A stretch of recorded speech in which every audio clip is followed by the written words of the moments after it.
Ai, Bruna, olha Silvio. aí, tá louco? Tu tava no caminho, me Ai, derrubou, tu fica me machucou aqui meu braço, atropelando, tá me louco? O que tá fazendo atrapalhando. atropelando a gente? Ai, eu tô estudando. Deixa eu estudar, Silvio. Só atrapalha a gente. Estudando o quê? Sobre audiência de instrução e julgamento. Conforme o novo CPC, que diz aqui. Instrução e julgamento? Eu não sei o que é isso aí, eu nunca vi falar instrução de julgamento. Sim, deixa eu ler. 358, ele fala que no dia e na hora designados, o juiz declarará aberta a audiência de instrução e julgamento e mandará apregoar as partes e os respectivos advogados, bem como as outras pessoas que dela devem participar. Vai pregar as partes? Como assim? Pega o martelo e Silvio, prega não. as partes? Ai, Silvio, não. Apregoar, que é tornar público. Tá. Então explica pra mim que eu não tô entendendo mais nada. Minha cabeça tá virando uma coisa assim louca. Publicar, Silvio, publicar, anunciar em voz alta, tornar de conhecimento público. Conhecimento público? Sim, audiência de instrução e julgamento, que é o juiz que faz. Agora eu entendi, mas então por que tu não explica? Eu estava tentando te explicar, mas tu é muito burro. Ai, meu Deus, como é que eu vou fazer tu entender? Silvio, presta atenção. Ai, meu Deus do céu. Tá. Artigo 359. O que tá dizendo no artigo 359? O que diz aí que eu quero entender? Fala pra mim, pode falar. Fala devagar. Pra mim entender bem certo, tu tem que falar devagar. Você que é burro, eu estou falando devagar. Presta atenção. Tá, tô prestando atenção. 359. Pode falar 359. Calma. Deixa eu ler. Presta atenção, Silvio. Tá, tô calmo. Tu fica sempre desfocando. Instalada a audiência de conciliação, o juiz tenderá a conciliar as partes, independente do emprego anterior de outros métodos de solução de conflito, como a mediação e a arbitragem, por exemplo. Arbitragem igual Não. juiz de... Não. Não confunde, Silvio. Não é juiz de futebol, Silvio. Arbitragem. Na solução de conflito, a gente está falando de ato processual. Sei. Tá bom, mas não se irrite, calma. Eu só tava tentando entender. Então não é juiz de futebol. É o juiz que tá julgando. É muito burro. Presta atenção. Tá bom, então me explica. No 360, o juiz exerce o poder de polícia. Tá, ele é policial agora? Não, mantenha a ordem da audiência. Ordena que se retire da sala os que se comportarem inconvenientemente. O juiz requisita a força policial. Deve tratar bem todos que fazerem parte do processo. E, por fim, registra a ata com exatidão. Sim, entendi então. E eu vou dar uma ideia. Se nós pegássemos e fosse assistir uns vídeos lá na sua casa, será que seu pai não acharia mal nós? Foi só uma ideia? O teu pai tá chegando, eu vou perguntar pra ele. Só um instante. Vou lá perguntar pra ele. Ai, tem que ser tudo desenhado por Silvio. Senador, a gente pode assistir um vídeo lá na sua casa? Sim. Ele deixou. Então vamos lá, então. Lá a gente assiste e entende melhor o assunto, né? Então vamos falar. Ai, tá bom. Vamos então. Obrigado aí. Ô, Bruna, agora... Põe o vídeo da doutora Fernanda falando sobre o 300... Já coloquei. Tá, mas ela ali, ela fala 361, 363, que daí eu quero entender melhor esse assunto. Silvio, assiste, tu não queria ver? Tá, mas é que eu quero ver, mas quero ver logo, e aí você tá demorando. Assiste! Vou falar sobre o artigo 361 até o artigo 363 do CPC. O artigo 361 diz que as provas orais serão produzidas em audiência ouvindo-se nesta ordem preferencialmente. Não há que se falar na nulidade da audiência quando a modificação da ordem de realização dos atos processuais não causar qualquer prejuízo às partes. O perito judicial pode ser intimado a comparecer em audiência para que seja indagado sobre determinado ponto controvertido que demande especial conhecimento técnico ou científico, ou para prestar esclarecimento sobre determinada matéria tratada no laudo. A parte não pode se voltar contra a decisão judicial que indefere a oitiva de testemunha rolada pela parte contrária. Deve-se indeferir o depoimento de testemunha que comparece tardiamente à audiência de instrução e julgamento. O artigo 362 do CPC diz que a audiência poderá ser adiada. Uma vez demonstrado o justo impedimento para a realização da audiência de instrução e julgamento, seu adiamento pelo magistrado é obrigatório. Tratando-se de ação em que se discute direito indisponível, o não comparecimento de uma das partes implica em nova designação da audiência de instrução e julgamento. Necessário o adiamento da audiência de instrução e julgamento, caso no mesmo dia e horário o advogado seja intimado para comparecer em outra audiência. Além disso, nessas hipóteses, o advogado deverá comprovar que a intimação da audiência no qual irá comparecer procedeu à intimação da audiência na qual irá se ausentar. A ausência das partes de seu advogado na audiência de instrução poderá ser motivo de força maior. Porém, ainda que o atraso em audiência das partes tenha como causar um fenômeno natural, deve-se verificar se esse realmente era inevitável e imprevisível.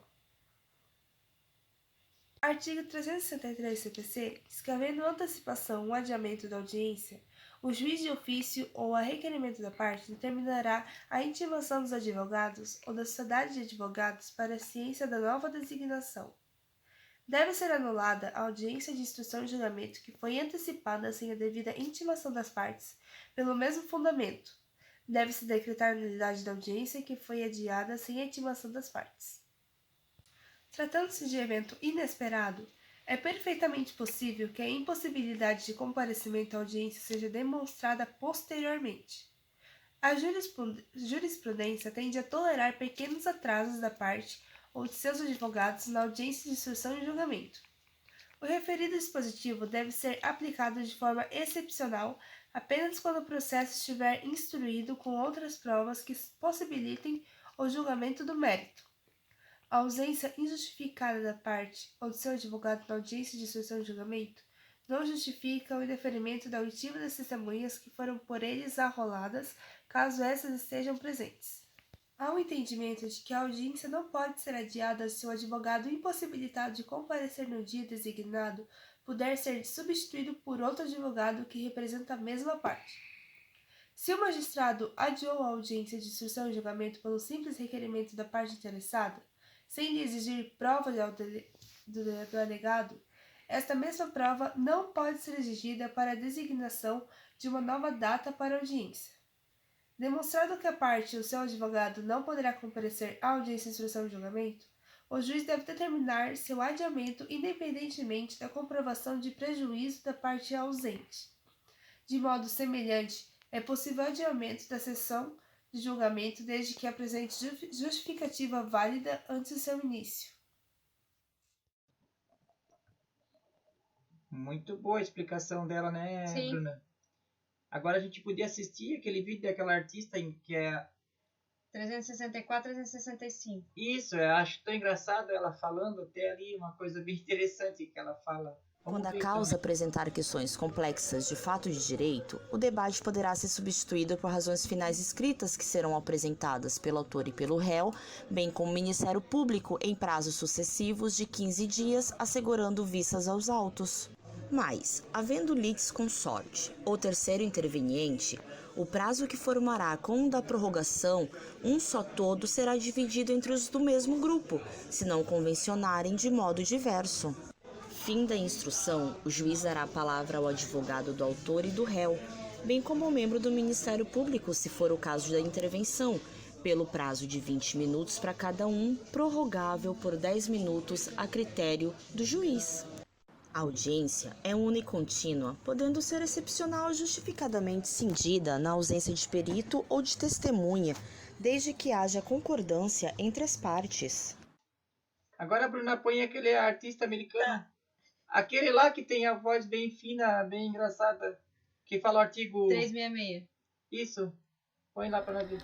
Artigo 366. Encerrando o debate ou oferecidas as razões finais, o juiz, proliferar a sentença em audiência no prazo de 30 dias. O juiz não pode julgar antecipadamente a ação logo após ter proferido o despacho do saneador. Dispõe que se o acusado for citado por edital e não comparecer e não constituir um advogado, ficarão suspenso o processo e o curso do prazo prescricional. Viu que legal? Ele, americano, fala fino. Agora põe aquele sapinho verde lá, o artigo 367. Isso. Artigo 367. O servidor lavará, sobre ditado do juiz, o termo que conterá, em resumo, o ocorrido na audiência. Agora tu põe aquele pirata lá. Aquele da boca estranha lá, que abre a boca bem forte na hora de falar. 368. Esse mesmo. Artigo 368. A audiência será pública, ressalvadas as exceções legais. Eita, boca de bolsa assustadora. Põe agora lá, doutora, que continua falando o assunto dele lá. Põe lá para nós ver. Até mesmo as perguntas indeferidas pelo juiz durante o depoimento das testemunhas poderão ser transcritas nos termos da audiência, caso a parte assim requeira. A assinatura física dos termos da audiência pode ser perfeitamente substituída pela assinatura eletrônica, quando os autos forem digitais. Já a ausência da assinatura de um sujeito processual no termo final de cada audiência constitui na mera irregularidade sanável, não implicando na invalidade desde que o ato processual ou a presunção de audiência de um. A regra é que todas as audiências serão públicas, excepcionadas somente por algumas hipóteses restritas, amparadas pelo próprio texto constitucional. Agora é a doutora Rafaela, né, que vai falar do 369, 370. Né? Sim. Boa noite. O artigo 369 do novo CPC trata então da prova judicial e dispõe desse modo que as partes podem entregar todos os meios legais e moralmente legítimos para provar a verdade dos fatos e, assim, fundamentar o pedido ou defesa para a convicção do juízo.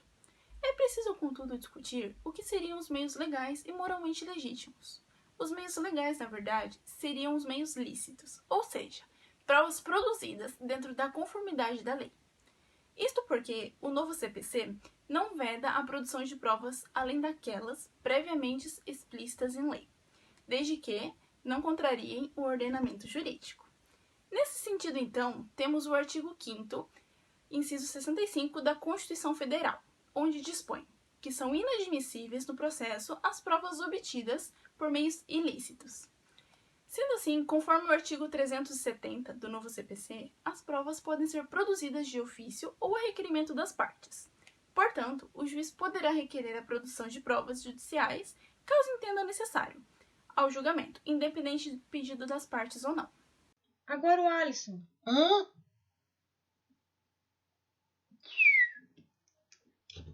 Artigo 371 do novo CPC. O juiz apreciará a prova constante dos autos, independentemente do sujeito que a tiver promovido, e indicará na decisão as razões da formação de seu convencimento. Nesse artigo, podemos dividi-lo em 3 grandes partes. A primeira, o juiz apreciará a prova constante dos autos, ou seja, o juiz ele só vai apreciar as provas que estiverem constantes nos autos, que estiverem dentro do processo. Ele não pode, de ofício, analisar alguma outra prova que não esteja constando dentro do processo, independentemente do sujeito que a tiver promovido. Quer seja a parte autora, quer seja a parte ré, alguém tiver promovido alguma prova, esteja nos autos, o juiz ele pode apreciar essa prova. E aqui vem a parte mais importante desse artigo. Indicará na decisão as razões da formação de seu convencimento.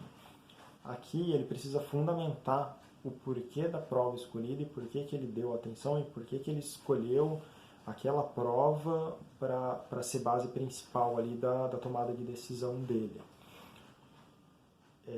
Essa fundamentação, essa motivação, ela vem em contrapartida do antigo código, do antigo artigo do anterior código de 73, que era o artigo 131.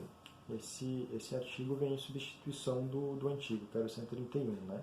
Eu vou ler para vocês aqui para vocês verem a diferença que é de um para o outro e como o novo código ele acaba rechaçando essa margem de subjetividade e de ativismo judicial que a anterior redação dava por parte do magistrado. Olha o artigo aqui, 131. O juiz apreciará livremente a prova, atendendo aos fatos e circunstâncias constantes dos autos, ainda que não alegados pelas partes, mas deverá indicar na sentença os motivos que lhe formaram o convencimento. Olha aqui, o juiz apreciará livremente a prova, então não tinha parâmetro legal, ele simplesmente analisava livremente, como ele bem entendesse a prova. Na sentença, no final do artigo, na sentença, os motivos que lhe formaram o convencimento. Esses motivos não precisavam necessariamente ser motivos legais. Ele podia alegar algum motivo sentimental. Eu acho que é isso porque não tinha necessidade de uma fundamentação legal. E o novo código, ele vem justamente frisando essa parte de tentar acabar com esse álibi textual de valoração das provas, feita de maneira totalmente subjetiva por parte dos juízes, não deixando margem e espaço para arbítrio e para a irracionalidade. Então o juiz, de fato, ele tem que fundamentar o porquê daquela prova ser escolhida, né? Porque aquela prova ser apreciada. Se não houver essa fundamentação, o juiz ele acaba cometendo um ato ilegal, o que dá margem para a parte prejudicada entrar com embargos de declaração. O artigo 372 ele vem em continuação do artigo 371 do novo CPC e diz o seguinte: o juiz poderá admitir a utilização de prova produzida em outro processo, atribuindo-lhe o valor que considerar adequado, observando o contraditório. Ou seja, aqui é chamado de prova emprestada. Ele pode utilizar-se de uma prova emprestada de algum outro processo que venha a favorecer alguma das partes, né? Porém, fica muito frisado nesse artigo que deve ser observado o princípio do contraditório. Ou seja, deve ser oportunizada os meios necessários para a pessoa poder se defender dessa prova apresentada. E essa oportunização do princípio do contraditório não vale só para o processo em questão, mas também para o processo do qual a prova foi emprestada. Então, esse contraditório deve ter sido oportunizado nos dois processos. Nossa, Bruna, o Alisson fala muito bem, né? Dá vontade de assistir até mais outra vez. Verdade, aham. Mas tem mais gente pra gente assistir, né? Vamos continuar, então, vendo o restante das pessoas, né? Sim. Então, agora, Bruna, coloca o Anderson. Ele também é um cara que fala muito bem. Bom, o artigo 373 do CPC, ele mostra como aplicar o ônus da prova tanto para o réu quanto para o autor. Bom, basicamente temos duas regras para o ônus da prova. A primeira é a regra estática e a segunda é a regra dinâmica. A regra estática, ela subdivide-se em autor e réu. O autor deve efetuar a prova do fato constitutivo do seu direito. Já o réu deve efetuar a prova do fato impeditivo, modificativo e extintivo do autor. Bom, a segunda regra é uma regra dinâmica, ou seja, ela não segue essa pré-determinação do autor e do réu. Ou seja, ela pode ser estabelecida por decisão do juiz, pela convenção das partes ou até mesmo pela previsão legal. Pela previsão legal, se estiver alguma outra forma de ter esse ônus da prova ou de comprovar esse ônus da prova que está prevista em lei, ela será aplicada. Só que essa regra também poderá ser modificada pela convenção das partes, ou seja, as próprias partes poderão mostrar o ônus de formas diferentes. Mas há duas exceções sobre a modificação do ônus da prova sobre as partes. Quais são essas exceções? Quando nós tivermos uma hipótese da produção da prova que ela seja difícil ou impossível, difícil ou impossível previsto no parágrafo 2º do artigo 373 do CPC. A outra exceção é se tiver algum direito que está indisponível no momento. Existe também a possibilidade do ônus da prova pelo magistrado, podendo ser dinâmico para a fixação do ônus da prova. Ele irá dispor desse ônus da prova em 3 circunstâncias diferentes. Ou seja, quando houver uma impossibilidade de quem deveria produzir a prova, ou seja, um grande exemplo pode ser o autor de não conseguir produzir ou demonstrar a prova do seu fato constitutivo. Ou seja, se o autor trouxer uma das provas para o magistrado e essa prova não for...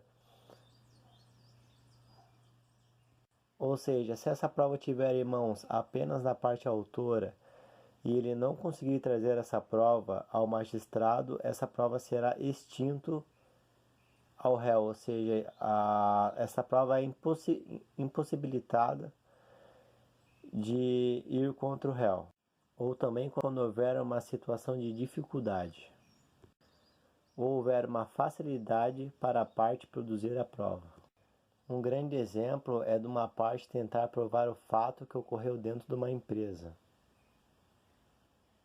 E essa empresa é ré no processo. E nessa empresa ré no processo, ela tem câmeras de segurança. O juiz pode intervir e pedir o ônus da prova e pedir o seguinte: para provar a constituição do direito do autor, nós podemos utilizar essas câmeras de segurança. Como a extração dessas câmeras de segurança pode ser retirada facilmente pela ré, a ré deverá levar essas imagens até o processo. Se ela não trouxer, o juiz pode dizer o seguinte: eu vou considerar verdadeira a alegação. A alegação da parte autora, portanto, essas são as possibilidades que o magistrado tem de atuar em cima do ônus da prova. Para melhor compreensão deste breve resumo deste assunto sobre o ônus da prova, visualize a imagem a seguir.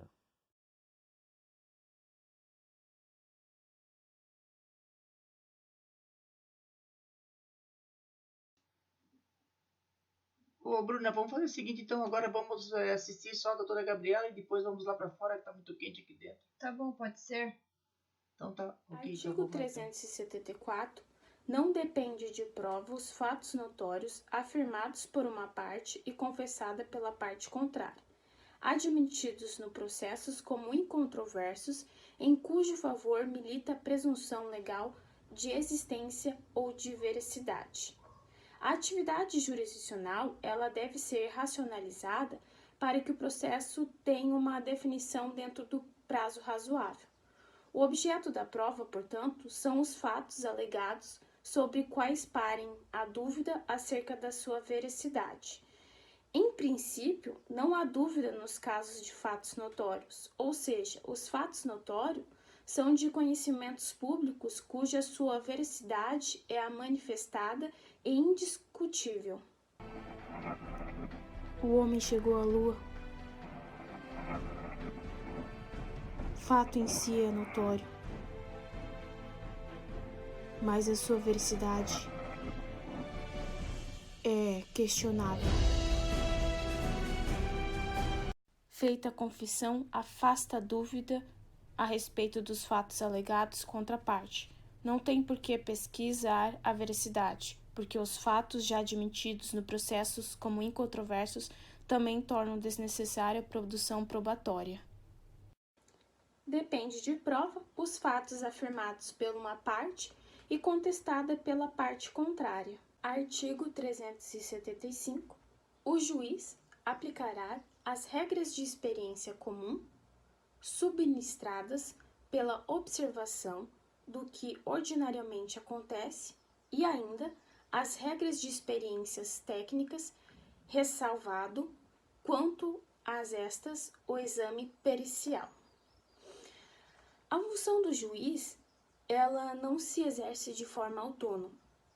os magistrados e os demais operantes do direito devem interpretar as normas jurídicas em modo da compatibilidade com a realidade.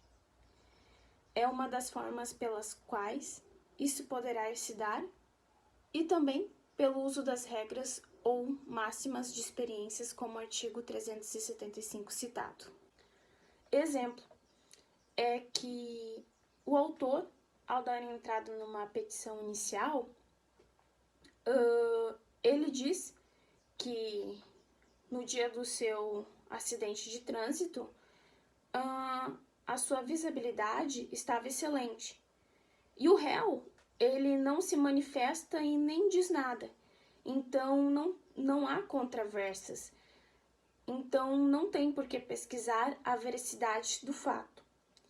E há casos que o próprio legislador, ele presume os próprios fatos, como a gente pode verificar no artigo 8 do Código Civil, que diz: se 2 ou mais indivíduos falecerem na mesma ocasião, não se podendo averiguar se alguém dos comorientes precedeu, aos outros presumir-se-ão simultaneamente os mortos.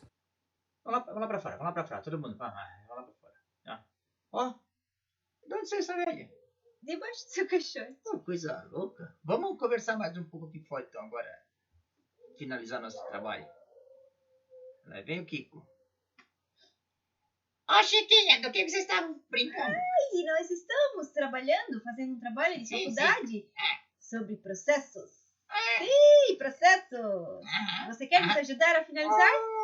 Só se a Maria Cláudia me der 10. Não, Kiko, deixa de ser burro, só se ela dá 10 pra todo mundo, porque todos trabalharam junto. Então eu tô saindo fora. Silvio, alguns artigos a gente não achou os vídeos, mas teremos uma apresentação. Sim, uma apresentação ao vivo na sala. Vai ser muito legal, vai ser muito bom. Eles vão explicar para nós certinho. Sim, igual os artigos do 374 a 380. Sim, esses mesmo. E eu acho que na sala de aula é bem melhor. A gente entende melhor, então vamos lá, tá?